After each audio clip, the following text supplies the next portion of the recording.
Senhor esteja convosco. Ele está no meio de nós. Proclamação do Evangelho de Jesus Cristo segundo Marcos. Glória a vós, Senhor. Naquele tempo, Jesus tomou consigo Pedro, Tiago e João e os levou sozinhos a um lugar à parte sobre uma alta montanha. E transfigurou-se diante deles. Suas roupas ficaram brilhantes e tão brancas como nenhuma lavadeira sobre a terra poderia alvejar. Apareceram-lhes Elias e Moisés e estavam conversando com Jesus.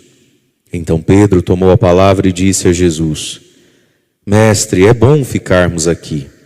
Vamos fazer 3 tendas, uma para ti, outra para Moisés e outra para Elias. Pedro não sabia o que dizer, pois estavam todos com muito medo. Então desceu uma nuvem e os encobriu com sua sombra. E da nuvem saiu uma voz: Este é o meu filho amado, escutai o que ele diz. E de repente, olhando em volta, não viram mais ninguém, a não ser somente Jesus com eles. Ao descerem da montanha, Jesus ordenou que não contassem a ninguém o que tinham visto, até que o Filho do Homem tivesse ressuscitado dos mortos. Eles observaram esta ordem, mas comentavam entre si o que queria dizer ressuscitar dos mortos. Palavra da salvação.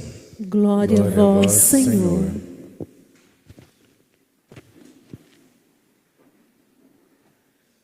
Irmãos e irmãs, 6 de agosto, festa da transfiguração do Senhor. Esse evangelho cai em algum domingo do ano também, não é? Mas tem a festa da liturgia do dia próprio, que é sempre o 6 de agosto. A gente também tem essa leitura no tempo da quaresma, né? No domingo quaresmal, em um dos domingos da quaresma. Nós ouvimos aqui como primeira leitura de hoje a segunda carta de São Pedro, que é um texto já um tanto quanto tardio de ser escrito, bem depois do Evangelho de São Marcos, e que é o próprio testemunho então de São Pedro, falando desse dia da transfiguração do Senhor, como testemunho de fé, né? E Pedro aqui, dando o seu testemunho e a validade, né, do seu testemunho, quando ele disse ali, caríssimos, não foi seguindo fábulas habilmente inventadas que vos demos a conhecer o poder e a vinda de Jesus, mas porque temos sido testemunhas oculares da sua majestade. Então, na transfiguração está a manifestação da majestade de Jesus, Jesus Cristo, verdadeiro Deus e verdadeiro homem. E essa festa, esse fato, se chama transfiguração. Transfigurar significa transpor, transportar, né? Ir além da figuração. Jesus era uma figura, 2 braços, 2 pernas, um ser humano que anda, fala, senta, conversa. Olha lá Jesus andando. Mas quem é essa figura? Quem é essa pessoa? Então, transpondo a figura humana de Cristo, o que se encontrou dentro, né? Toda a sua glória e divindade. Então, a cena da transfiguração, como está explicando aqui São Pedro, fomos testemunhas oculares da sua majestade, da sua divindade. E na verdade o que aconteceu lá no alto do Monte Tabor, a transfiguração, era o que era Jesus o tempo todo. Na verdade hoje Jesus mostrou o que durante todo o tempo ele ocultou. Vamos pôr assim, que o normal, o natural de Jesus seria aquilo que Pedro viu uma única vez no alto do Monte Tabor da transfiguração. Jesus passou toda a sua vida ocultando essa sua divindade, que no olhar humano o único jeito de ser visto, percebido, é como um homem que brilha, um homem que flutua, um homem que ao redor dele está o céu de modo visível, como no dia de hoje, Elias e Moisés. Então Pedro diz, somos testemunhas oculares da sua majestade. E a pregação do apóstolo não é fábula habilmente inventada. A mente humana não seria capaz de produzir a Sagrada Escritura nessa harmonia que ela tem, nem mesmo o Evangelho. E aí Pedro continua testemunhando, lá no versículo 17 da leitura que ouvimos. Efetivamente ele recebeu honra e glória da parte de Deus Pai, quando do seio da esplêndida glória, que no Evangelho é narrado como uma nuvem, e a nuvem na Bíblia é sempre a manifestação física através da natureza, da descida de Deus, né? Quando através da nuvem, da esplêndida glória, se fez ouvir a voz: este é o meu filho bem-amado, no qual ponho o meu bem-querer. Então essa epifania, essa manifestação divina, esse portento que usou, inclusive, da natureza, né, da nuvem. E aí Pedro testemunha: esta voz nós a ouvimos vinda do céu, quando estávamos com ele no Monte Santo, lá no Monte Tabor. Quando você for na Terra Santa, você vai conhecer. E assim se tornou ainda mais firme a palavra da profecia, sobretudo porque ali estão, né, Elias e Moisés, que na figura de Eli e Moisés, nós temos todo o resumo do Antigo Testamento, a lei e os profetas, né? Mas aí Pedro vai dizer: se tornou ainda mais forte a palavra da profecia, que fazeis bem em ter diante dos vossos olhos. Portanto, a palavra de Deus e sobretudo a palavra de Jesus, né, o Evangelho, é bom ter diante dos olhos, ter perto de si. Ter diante dos olhos significa ter perto, acessível. Vocês fazem bem em ter o Evangelho de Cristo bem diante dos olhos, como uma lâmpada que brilha em lugar escuro. O que é o Evangelho? Lâmpada que brilha em lugar escuro. Qual é esse lugar escuro?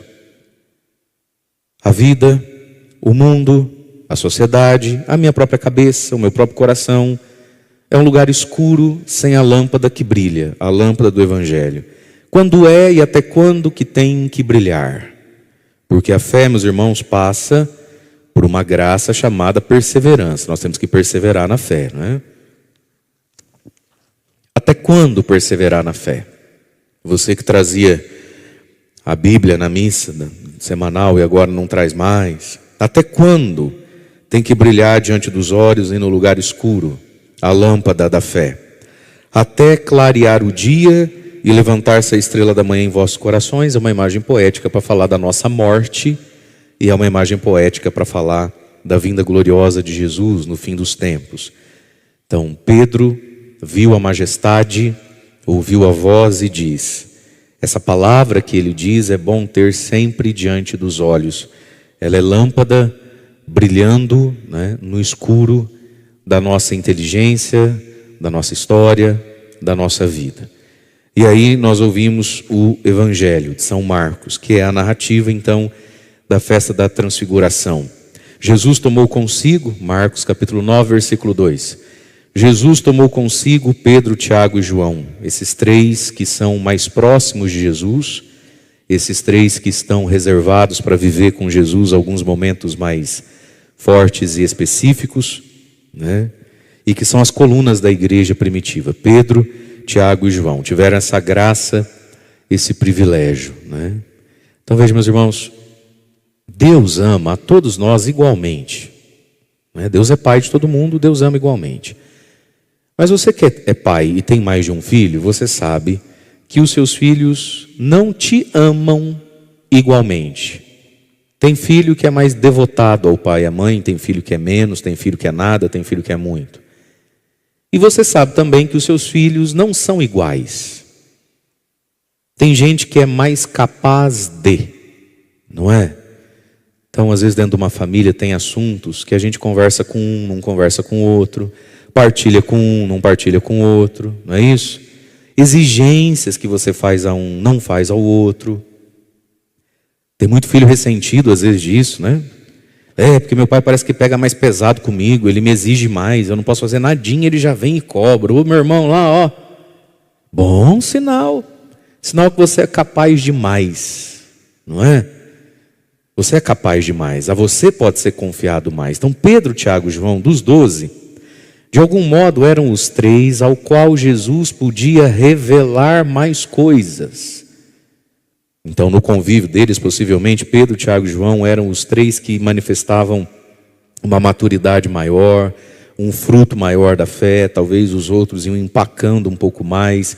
Portanto, queridos, Deus nos ama igualmente, mas Deus não pode nos confiar igualmente a todos. Aqui entra a nossa correspondência, né? Então às vezes a gente olha e vê gente no alto da montanha com Jesus, não adianta você achar isso injusto. Por que eu não fui chamado? Por que eu não estive? Por que eu não estou? É uma busca humana. Então Deus derrama sobre nós, mas a gente precisa se devolver. E Pedro, Tiago e João sempre são os três que Jesus prefere para momentos mais pontuais, não só para a transfiguração, mas também para outros momentos. Jesus tem esses três.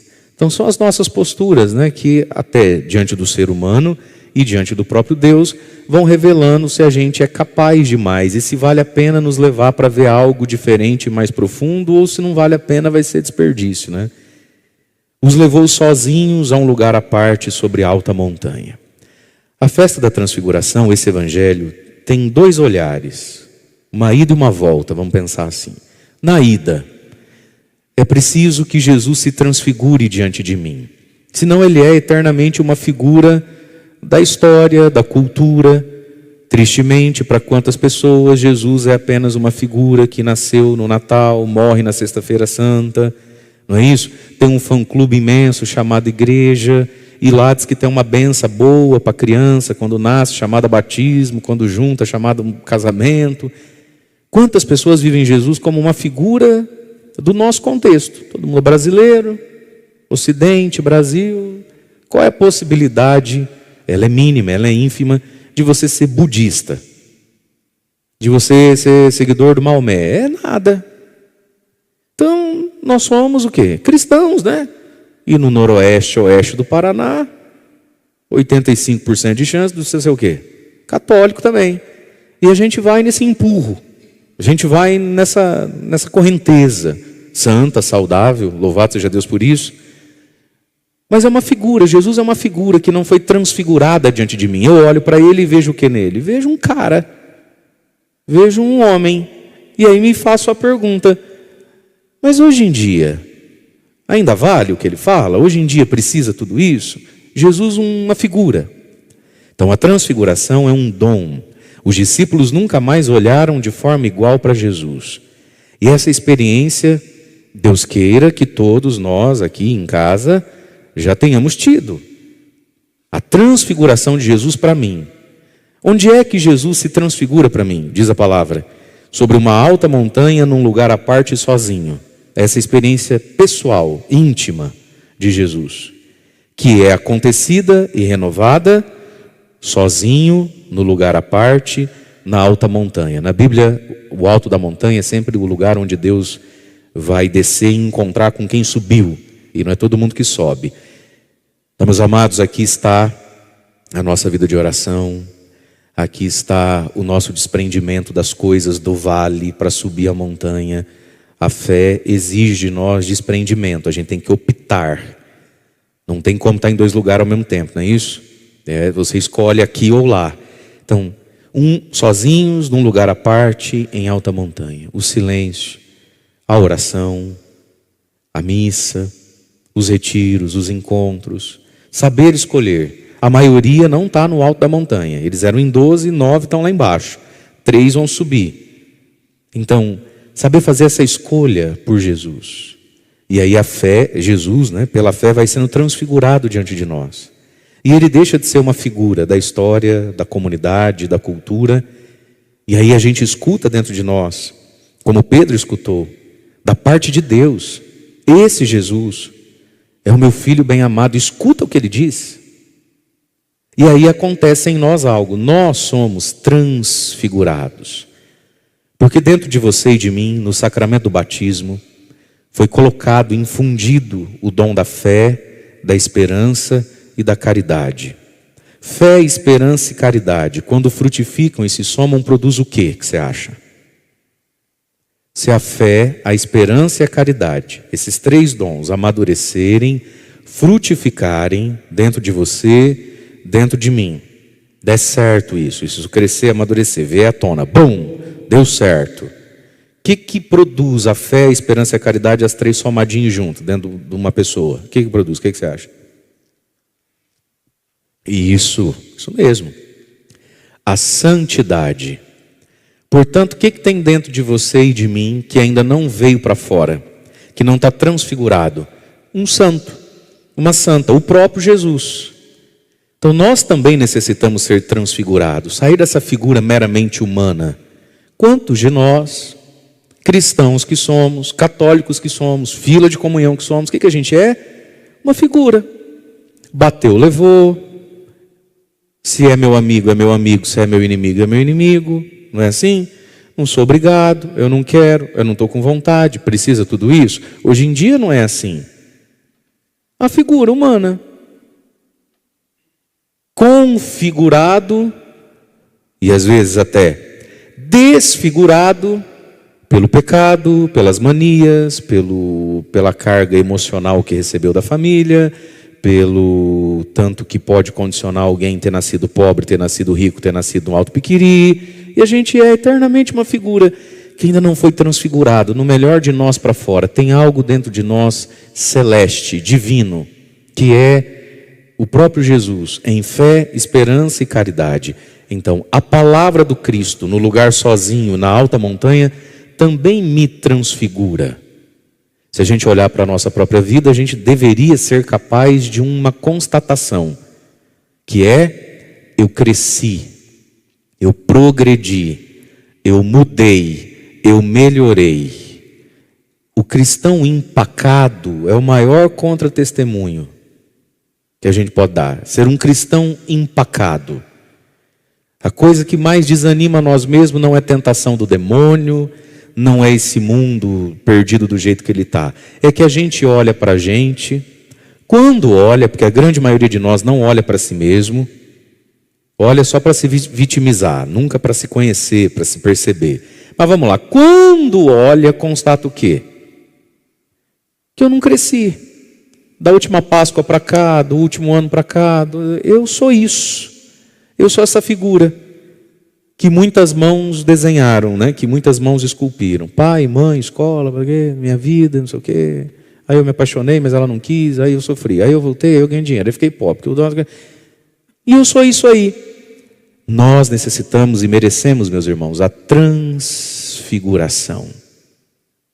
Tem algo poderoso dentro de nós, maior que a minha carga genética, maior que o meu passado, maior. Só que se eu olho para mim e isso não está acontecendo, é desanimador ser o mesmo sempre. A vida necessita de progresso, de crescimento, de constância, mas é uma constância que nos faz crescer. Não é? E de vez em quando a gente precisa olhar para a gente e celebrar alguma transfiguração própria. Por detrás dessa figura brava, nervosa, vai vindo algo mais doce, sereno. Por detrás dessa coisa pacata, sonolenta, estacionada, que precisa de 6 meses para tomar uma decisão que qualquer ser humano normal com 15 dias já toma, vai vindo alguém mais animado, corajoso, esperançoso. Sabe, a figura tem que mudar, né? E o interessante é que quando Jesus fica transfigurado, ele não fica outro. Pedro, Tiago e João sabiam muito bem, é ele que está ali. Ele numa luz, numa glória, ele numa essência diferente, mas é ele. Então ser transfigurado não é virar outra pessoa. Somos nós com uma luz que não é nossa. Somos nós com uma luz que é o Espírito Santo de Deus, é a virtude, a santidade em nós. Então, olhar o evangelho da transfiguração é olhar essas duas coisas.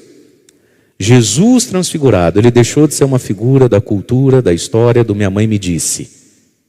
Mas a transfiguração sou eu também, quando no alto da montanha com Jesus. E aí Pedro vai dizer algo maravilhoso, né? Mestre, é bom demais ficar aqui. Vamos fazer 3 tendas, uma para o Senhor, outra para o Moisés, outra para o Elias, e vamos ficar aqui, né? Veja, a gente às vezes pode se apressar muito em criticar Pedro e dizer, e muita gente gosta, né? Tá vendo? Não adianta nada ficar no alto da montanha, tem que descer da montanha, né? Essas coisas, né? É delícia ficar na montanha. Quem é que quer descer da montanha? Desce porque é preciso mesmo. E aqui talvez esteja a qualidade de Pedro. E por que Pedro não é os outros? Por que Pedro é Pedro? Porque Pedro curtia o alto da montanha. Pedro gostava, isso é o dom da piedade. Então veja, meus irmãos, é preciso gostar de Jesus. Pedro estava curtindo lá, está lá em cima. É gostoso. Precisa ser gostoso Rezar, cantar para Deus, estar na casa de Deus. O nome disso é um dos dons do Espírito Santo, é o dom da piedade. Pedro é um homem piedoso, ele quer continuar lá em cima. Porque, veja, meus queridos, vai descer da montanha? Claro que vai descer da montanha. Mas quem é que vive melhor aqui embaixo? Quem nem subiu, quem subiu, ou quem subiu gostou e só desceu porque tinha que descer? Quem subiu, gostou e só desceu porque tinha que descer. É por isso que Pedro, no vale, no chão, na vida, junto com os outros, ele está sempre um passo na frente. É por isso que Pedro é difícil de alcançá-lo. É por isso que na hora da possibilidade de andar em cima da água, quem é que quer? Pedro. É por isso que na hora de professar a fé, e vós, quem dizeis que eu sou? Pedro. É por isso que na hora de errar, mas um erro que faz crescer, é Pedro que erra, porque é Pedro que vai crescer. Porque Pedro é quem mais gosta do alto da montanha. Pedro é quem sente mais sabor com essas coisas. E isso é muito importante na nossa vida. Porque, veja, meus queridos, se fosse para viver só de vale, de chão, de trabalho, de pagar conta e de vamos para cima, Jesus não precisava ter vindo. Jesus não precisava ter deixado a igreja. Nós necessitamos, sim, de subir no alto da montanha. E de sentir dó de descer de lá.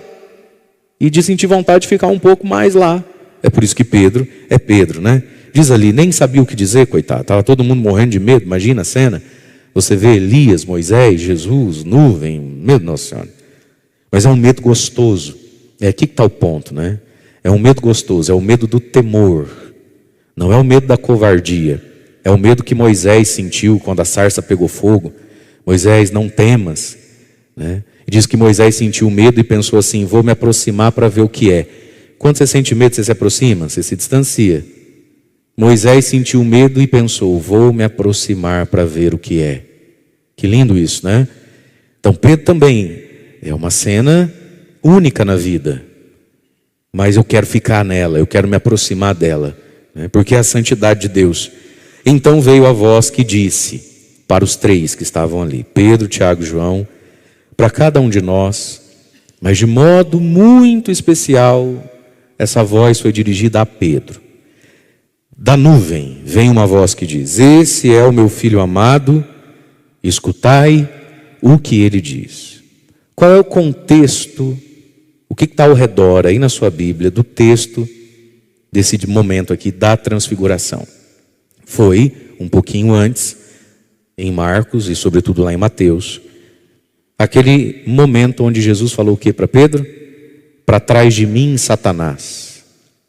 Você não pensa como Deus, pensa como os homens, você é pedra de tropeço. Retira-te, Satanás. Então, o contexto da transfiguração é essa discussão, essa reprimenda, né, de Jesus em Pedro, quando Jesus anunciou a sua morte, sua paixão e morte em Jerusalém. Eis que estamos indo a Jerusalém, e chegando lá, o Filho do Homem vai ser traído, negado, traído, vendido, preso, torturado e morto pelos fariseus, os chefes do templo. E aí Pedro chama Jesus de canto e começa a repreender Jesus, diz o Evangelho. Senhor, Deus te livre disso, que isso nunca te aconteça, que não precise ser esse o seu caminho, não é bem assim. Imagina, chegando em Jerusalém, o primeiro milagre que o Senhor fizer, está tudo certo, né? E aí Jesus então vai dizer para Pedro, retira-te, afasta-te, Satanás. Você pensa como os homens, não pensa como Deus. Muito bem. Pedro, alguns dias antes dessa cena, tinha tentado ensinar o Pai Nosso para o vigário, como a gente diz, né? Quis Pedro chamar Jesus no canto e corrigir Jesus. Jesus chamou ele então de diabo. Passado alguns dias silenciosos na Bíblia, Pedro está então com Jesus aqui no alto da montanha e vem uma voz que diz, sobretudo para Pedro então, esse é o meu filho amado, inteligente. Por que você não escuta o que ele diz e para de querer ensinar o Pai Nosso para o vigário? Pedro, esse aí que falou sobre morte, sobre cruz, é meu filho amado. Ele não é um louquinho, ele não é um voluntarioso, ele não é um homem assim meio hippie, desprendido, não precisa de dinheiro.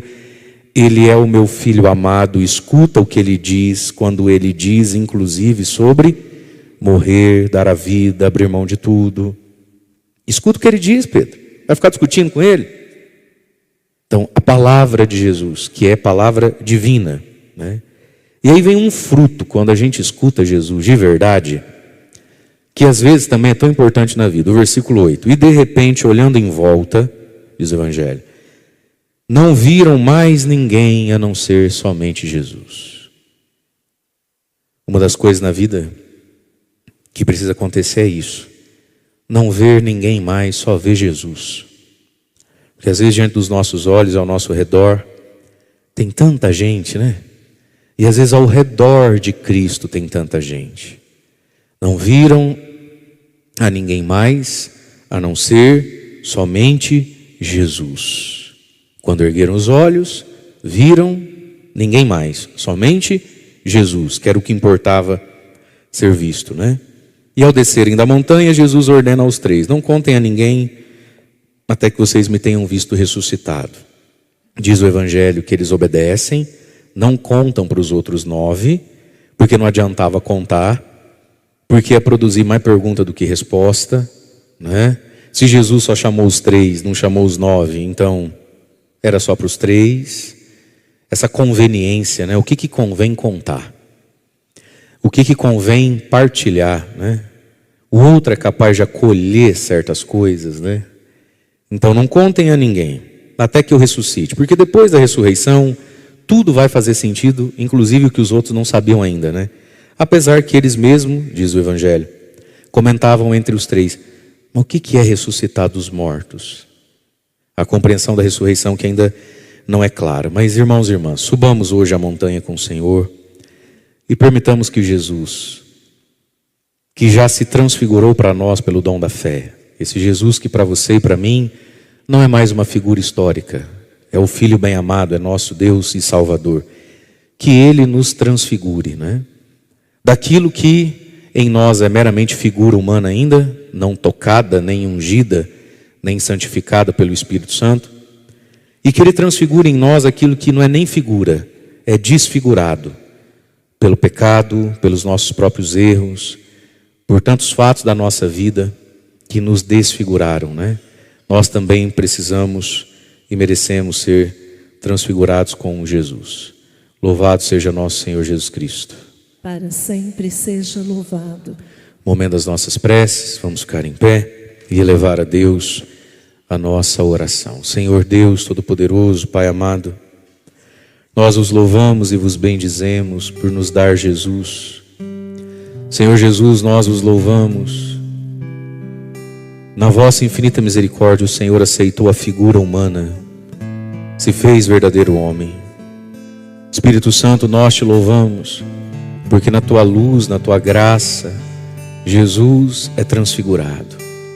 E nós queremos pedir, Pai de amor e misericórdia, transfigurai hoje o nosso coração, a nossa vida.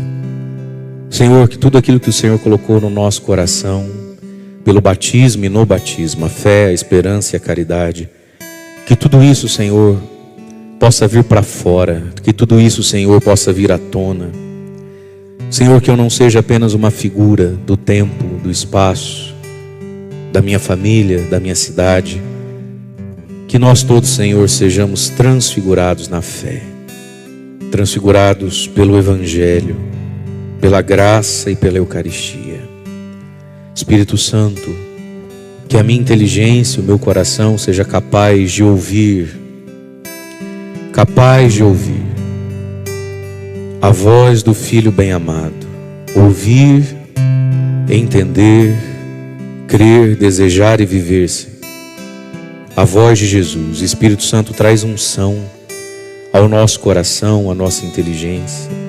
Espírito Santo, dai-nos a alegria e a piedade de Pedro, que gostava da montanha, que gostava do estar com Jesus. Senhor Jesus, olhai-nos hoje nas nossas necessidades, nas nossas lutas. Senhor Jesus, olhai hoje aqueles pelos quais nós rezamos, intercedemos. Oremos, irmãos, por tantos que precisam ainda ser transfigurados pelo Evangelho. Oremos por tantos que necessitam do toque de Jesus, pelos desfigurados pelo pecado, pelos vícios, desfigurados pela descrença, pela incredulidade. Acolhei, Jesus, nossa prece, nossa esperança. Vós que sois nosso Senhor e Salvador, que viveis e reinais com o Pai, na unidade do Espírito Santo. Amém.